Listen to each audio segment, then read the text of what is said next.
Saludos a todos. En la clase anterior se estudió el papel de los procesos psíquicos en la formación de la imagen del mundo, la autoimagen y el sentido personal. Hoy comenzamos el estudio de los procesos dinámicos de la personalidad, que incluyen las necesidades, motivaciones, frustraciones, conflictos y la repercusión de estos en la salud. Trataremos, además, los mecanismos de defensa de la personalidad y el papel que juegan en el equilibrio psíquico.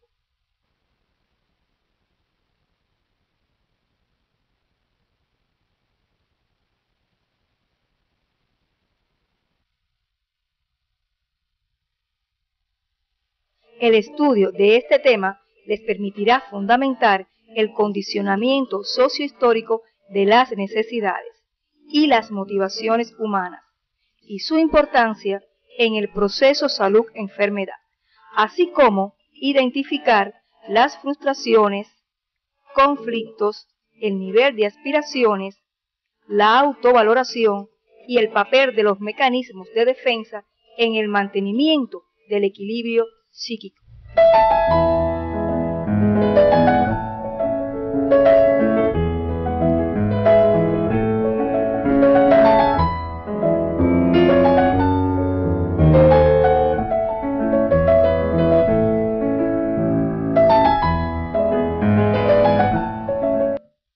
Toda conducta en los seres humanos es impulsada, motivada y regulada por un proceso dinámico que comienza con las necesidades. Estas se definen como estados psíquicos que crean tensión en la persona y la movilizan hacia la búsqueda activa de soluciones. Esta tensión surge de la interacción del hombre con la naturaleza y la sociedad y requieren de un objeto para satisfacerlas.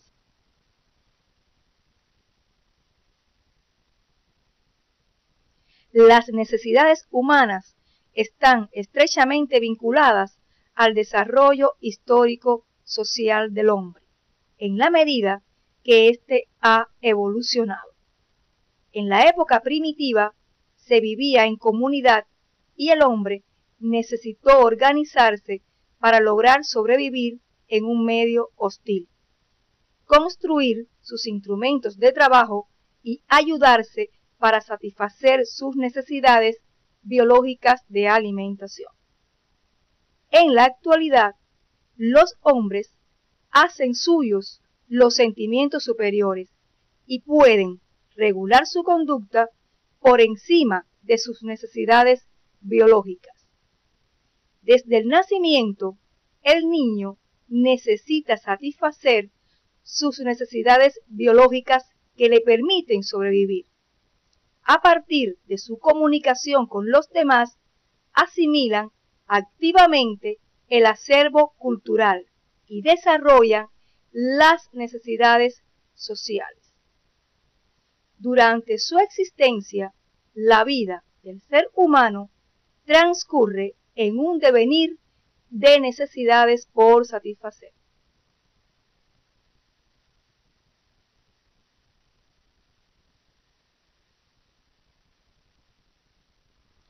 Por lo que las necesidades en el ser humano se clasifican a partir de dos ejes fundamentales. El primero, según el origen de las mismas, y el segundo, relacionado con el objeto que las satisface. Por su origen, las necesidades se dividen en dos grandes grupos, biológicas o naturales y sociales o culturales. Las biológicas o naturales están relacionadas directamente con el equilibrio del organismo para mantener la vida, como es comer, dormir, respirar, entre otras. Como pueden darse cuenta, estas necesidades se presentan en todos los animales, pero en el hombre, como ser biopsicosocial, su satisfacción está condicionada socialmente. Por ejemplo, la necesidad de comer en el hombre se satisface a través de la elaboración de los alimentos y para ello utiliza utensilios en horarios socialmente establecidos, respetando normas de higiene. Por otra parte, las necesidades sociales o culturales son aquellas que se vinculan con la condición del hombre como ser social, con una cultura determinada, aprendidas y desarrolladas a través del proceso de socialización. Por ejemplo, la necesidad de comunicarse, de disfrutar de una obra de arte y de ser útil a los demás.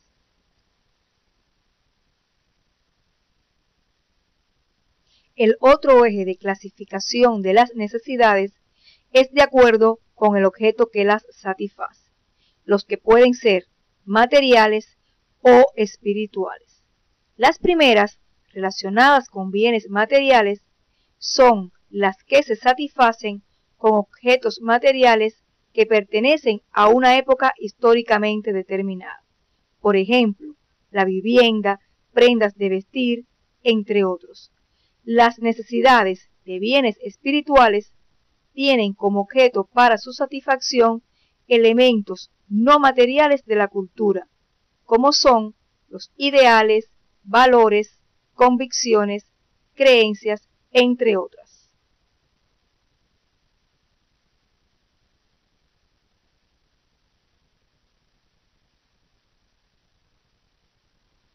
Cuando surge la necesidad, se requiere de un objeto que la satisfaga. Cuando el hombre identifica ese objeto, se convierte en motivo y conduce de una u otra forma a su actuación. Los motivos se clasifican de acuerdo a su contenido, la forma de manifestación y al nivel de conciencia. Por su contenido se refiere a la naturaleza del objeto de la actividad. A manera de ejemplo, podemos citar lo siguiente. Cuando ustedes, como estudiantes, desarrollan su actividad intelectual y utilizan el CD de la asignatura, este último se concreta en el objeto de la actividad, es decir, en su motivo, por lo que por su contenido es de origen cognoscitivo. Asimismo, pueden ser también laborales, artísticos, profesionales, entre otros. La forma de manifestación está dada por la subjetividad según las particularidades individuales, es decir, el sello personal que se le imprime al contenido del motivo. La forma de manifestación es a través de intereses, convicciones, aspiraciones e ideales. Y, de acuerdo al nivel de la conciencia, pueden ser conscientes o no. El consciente es cuando la persona conoce lo que motiva su conducta, y no consciente, el que la orienta, sin que la persona pueda explicarse el porqué de su actuación. Ahora bien, también existen necesidades de salud, que son aquellos factores, estados o situaciones en la comunidad cuya ausencia impide que una persona alcance su bienestar físico, mental o social óptimo. Incluyen suministro de servicios de salud, información sanitaria, un medio ambiente seguro, trabajo o actividad productiva y una red de relaciones estimulantes que proporcionan apoyo emocional. Según esta definición, factores de riesgos como el hábito de fumar, el alcoholismo y la promiscuidad también son necesidades, ya que al hallarse una persona en esta situación, se afectará su capacidad funcional.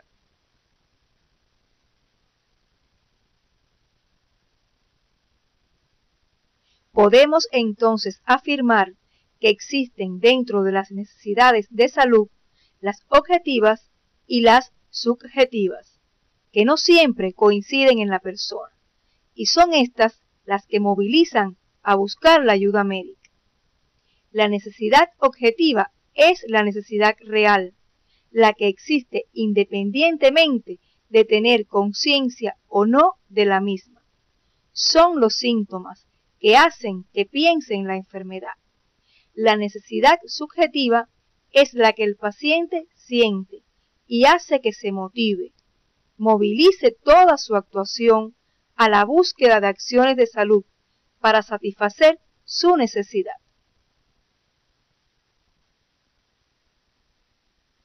¿Será este conocimiento importante para el médico?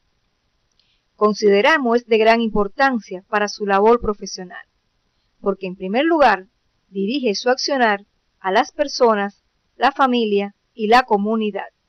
Por ello, debe lograr un nivel de educación para la salud que le permita la coincidencia cada vez mayor entre la necesidad objetiva que él es capaz de diagnosticar y la necesidad subjetiva que sienten sus pacientes en la búsqueda de solución y ayuda a sus problemas de salud. Esto hace que la persona se convierta en sujeto de su propia salud y con la correspondencia de ambas necesidades, las motivaciones de salud de las personas ocuparán el lugar que realmente corresponda en su jerarquía de motivos.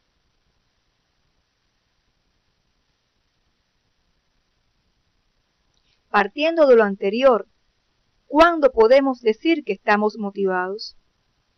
El hombre, primeramente, siente una necesidad, la que a través de un motivo, que es el objeto que satisface la necesidad, éste despierta una carga afectiva, llamada motivación. La motivación nos conduce a la actividad que puede satisfacer la necesidad a través de una conducta motivada. Ahora bien, teniendo en cuenta que las personas constantemente tienen muchas necesidades a satisfacer, las motivaciones pueden ser inmediatas y otras a más largo plazo o centrales. Nos preguntamos, ¿cómo deciden o escogen qué necesidades van a satisfacer primero? Esto se realiza a partir de un aprendizaje que cada persona hace a través de su vida, una escala de motivaciones que lo orienta a decidir cuál necesidad va a satisfacer primero. Dirige su actuación en cada momento y el tiempo que dedicará.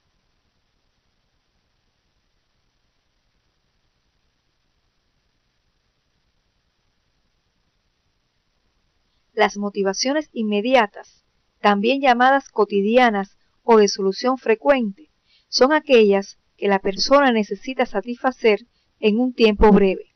Como por ejemplo, ustedes tienen la necesidad de salir bien en la evaluación de la semana y para ello estudian todos los días. Existen además motivaciones centrales o a largo plazo que requieren años de esfuerzo para lograr satisfacerlas. Estas dependen de la jerarquía que poseen dentro de su escala de motivos, la cual dirige nuestra conducta y sufren cambios a medida que logramos satisfacer aquellas necesidades que aparecen en el nivel superior de la escala motivacional. Por ejemplo, ustedes dedican su tiempo al estudio diario para aprobar las asignaturas, siendo estas sus motivaciones inmediatas, con la finalidad de satisfacer la necesidad de ser profesionales de la salud, la que constituye una motivación a largo plazo. Esta escala motivacional se modifica en las distintas edades. Lo que resulta importante para un niño es diferente para un adulto joven o una persona de la tercera edad. Conocer la escala de motivos le permite a la persona realizar actividades que garanticen la satisfacción de sus necesidades, tanto inmediatas como a largo plazo, debido a que solo ella puede preverlas.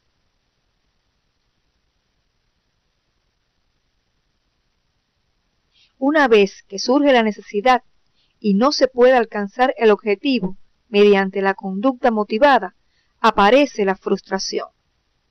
Como se muestra en la imagen, la frustración se considera un fenómeno psicológico que se produce cuando la actividad realizada no logra la satisfacción de la necesidad, la imposibilidad de llegar a la meta, y se puede acompañar de sentimientos de fracaso, angustia, tristeza, ira y agresividad, dirigida hacia los obstáculos que impiden su satisfacción.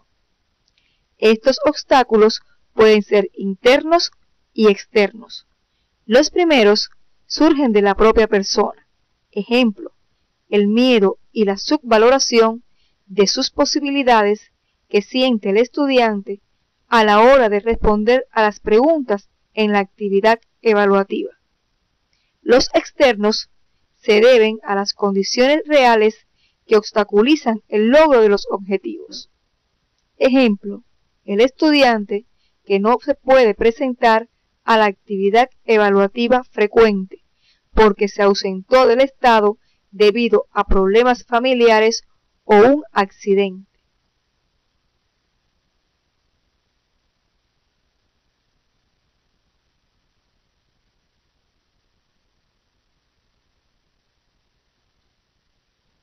A modo de resumen, todas las personas no reaccionan de la misma manera ante los obstáculos que impiden la satisfacción de sus necesidades.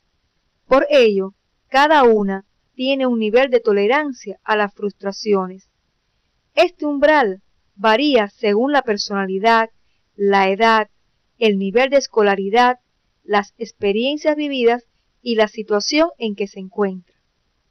Pasado este límite de tolerancia, puede su conducta desorganizarse, sentirse triste, derrotado, angustiado, fracasado, perder el sentido de la vida, incluso disminuir sus defensas inmunológicas e influir en la predisposición o descompensación de enfermedades como la hipertensión arterial, úlceras gástricas y el asma bronquial. Por ello, las frustraciones son una fuente importante de insatisfacción e influyen en el equilibrio biopsicosocial. No siempre las frustraciones tienen una consecuencia negativa para la conducta y la salud de las personas, ya que pueden continuar en la búsqueda de nuevas acciones para satisfacer la necesidad o dedicar su actividad a la satisfacción de otras e insistir en el logro de sus objetivos. Otro de los aspectos dinámicos de la personalidad son los conflictos, los que se producen cuando el sujeto tiene simultáneamente y en contraposición dos o más motivos de igual significación o situaciones valoradas de forma similar en su jerarquía motivacional, por lo que obtener uno implica renunciar al otro. Los mismos siempre van cargados de aspectos negativos como son la ansiedad y la inseguridad. Podemos encontrarnos con conflictos de muy poca importancia y otros de tal magnitud que provocan angustias, y cuando se prolongan durante largos periodos, provocan daños psicológicos importantes.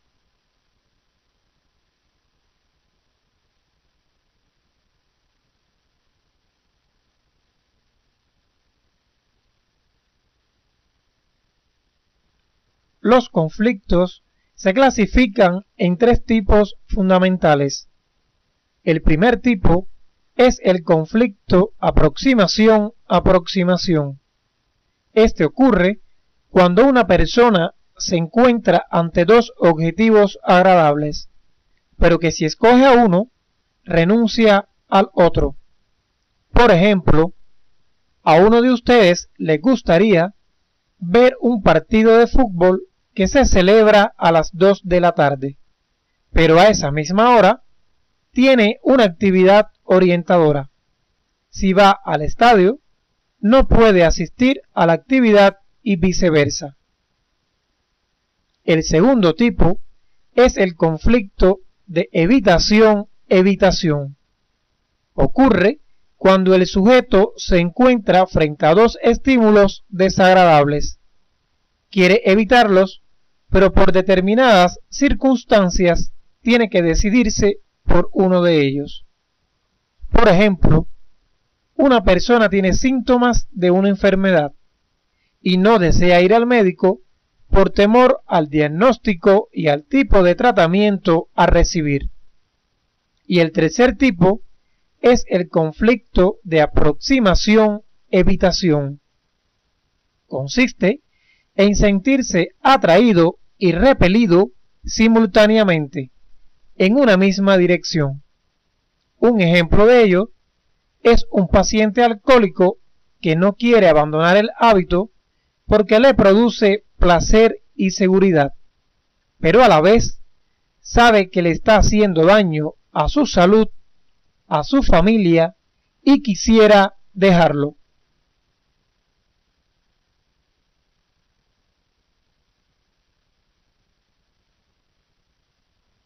Puede decirse que las frustraciones y los conflictos pueden influir negativamente en la salud a través de las conductas no saludables, pero a su vez pueden ser una prueba para mejorar la autoestima y superar situaciones difíciles.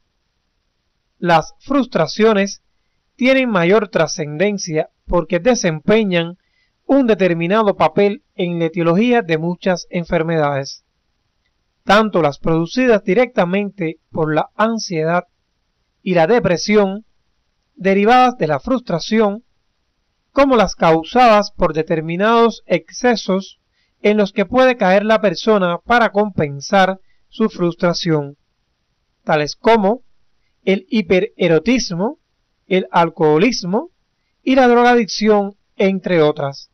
Usted, como médico, puede brindar apoyo emocional y consejería para ayudar a superar estas situaciones. Hasta aquí hemos tratado los conflictos, las frustraciones y su repercusión en la salud. Ahora bien, ¿cómo la persona puede solucionarlos una vez que se presentan?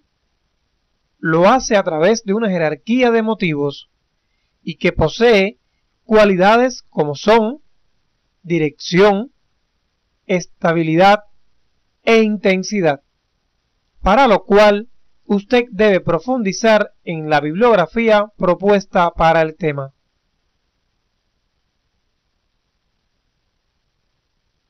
Ante las tensiones, conflictos y frustraciones, la persona desarrolla mecanismos de defensa psicológica, los cuales utiliza durante la vida social.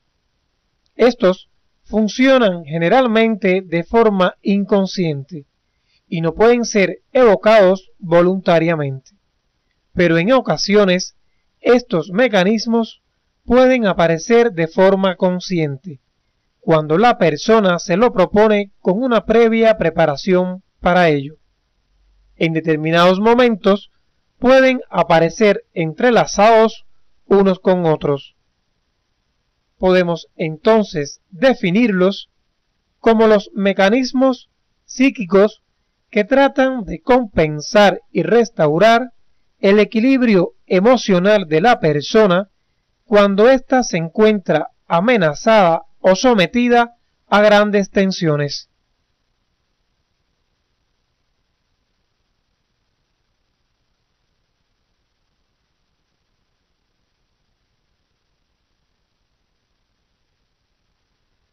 Existen diferentes tipos de mecanismos de defensa psicológica, como son la represión.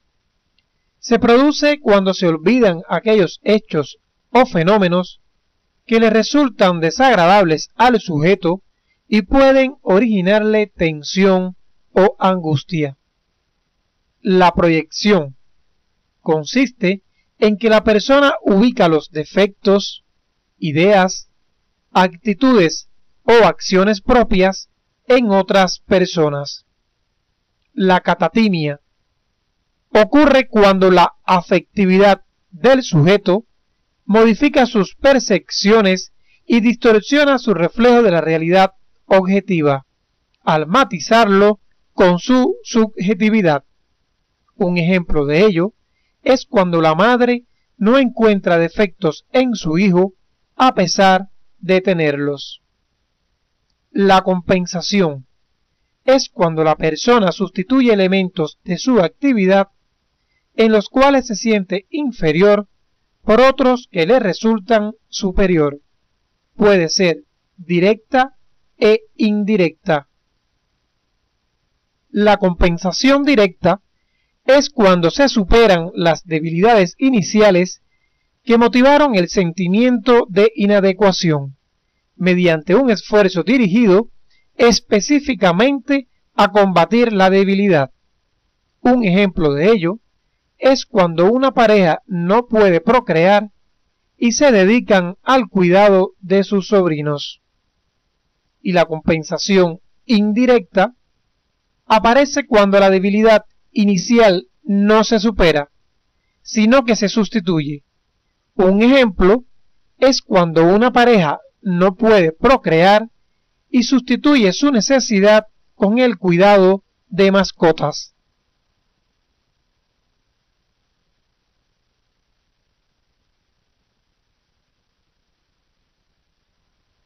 Otro mecanismo es la sublimación, que consiste en sustituir una satisfacción que ha sido frustrada por logros en la esfera de los sentimientos superiores.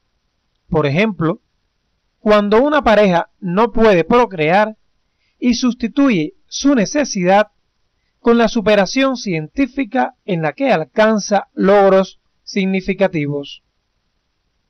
La racionalización es cuando la persona ofrece falsas razones para justificar acciones propias, cuya causa verdadera le crearía ansiedad o pérdida de la autoestima. Un ejemplo de ello es cuando una mujer no logra procrear y justifica la situación con el hecho de mantener la estética de su figura. Y por último, la negación, la que ocurre cuando el sujeto simplemente se resiste a aceptar la existencia de aquello que le es desagradable o doloroso. Un ejemplo es la no aceptación ante la muerte súbita de un familiar querido. Ustedes podrán profundizar sobre otros mecanismos de defensa como el desplazamiento, la subestimación, la simbolización y la identificación, los que aparecen en el libro Psicología y Salud del CD del módulo.